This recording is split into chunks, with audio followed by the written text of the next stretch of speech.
In the shadowy dawn of humanity, Genesis 4 recounts the first murder, Cain slaying his brother Abel. But is this narrative as straightforward as it seems? The biblical text leaves puzzling gaps, no eyewitnesses, ambiguous motives, and God's cryptic dialogue. Could there be more to this ancient crime than meets the eye? Our investigation begins where the bloodstains dry. Genesis 4, 9-12 records God's interrogation of Cain. "Where is Abel, your brother?" Cain's infamous reply, "Am I my brother's keeper?" echoes through history. But why does God, who sees all, ask this? Scholars suggest it mirrors ancient legal protocols, where the accused is given a chance to confess. The lack of direct accusation raises questions. Was God testing Cain's conscience rather than proving his guilt? Ancient Jewish and Islamic texts complicate Cain's guilt. The Talmud suggests Cain wept over Abel's body, implying remorse. The Quran, 5:27-31, frames the murder as a moral lesson, but doesn't name Cain directly. Even the Book of Jubilees introduces a supernatural twist, a demon influencing Cain. Could these variations hint at a broader contested narrative lost to time? Cain's jealousy over God favoring Abel's offering is the classic motive. But psychological analysis reveals deeper layers. Was Cain's anger an outburst or premeditated? The weapon isn't specified. Was it a rock, a tool, or even divine intervention? Notably, Abel's blood cries out from the ground, a phrase often linked to unavenged killings. Does this imply concealment or something more symbolic? In Near Eastern cultures, fratricide often carried collective blame. Survivors were presumed guilty regardless of intent. The Code of Hammurabi mandated eye for eye justice, yet Cain is exiled, not executed.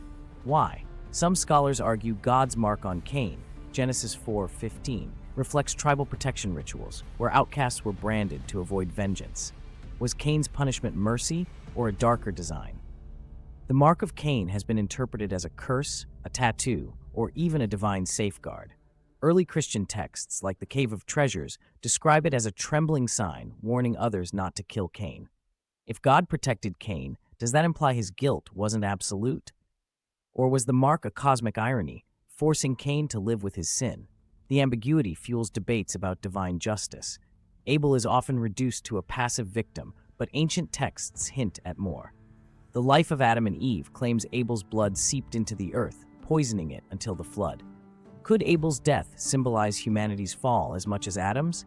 His silent role contrasts with Cain's vivid portrayal, raising questions about whose story this truly is. Is Cain the villain or a scapegoat for deeper sins?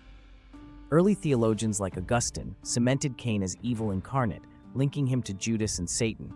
Yet Gnostic texts portray him as a hero resisting a tyrannical god. Art from medieval to modern times depicts Cain as a monster, but why?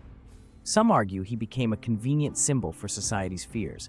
Was Cain condemned less for his act and more for what he came to represent? Cain's story mirrors modern wrongful convictions, rushed judgments based on circumstantial evidence. Cases like the Central Park Five show how narratives harden into truth. Psychologists note how firstborns, like Cain, often rebel against parental expectations. Is Cain's tale less about murder and more about the pressure of divine favor?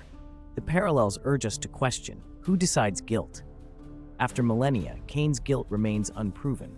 The biblical text resists easy answers. Was it murder, manslaughter, or cosmic drama? Perhaps the power of this story lies in its ambiguity, forcing us to confront our own biases. Cain's mark fades into history, but the question lingers. When violence erupts, how quickly do we brand the first killer, and who pays the price?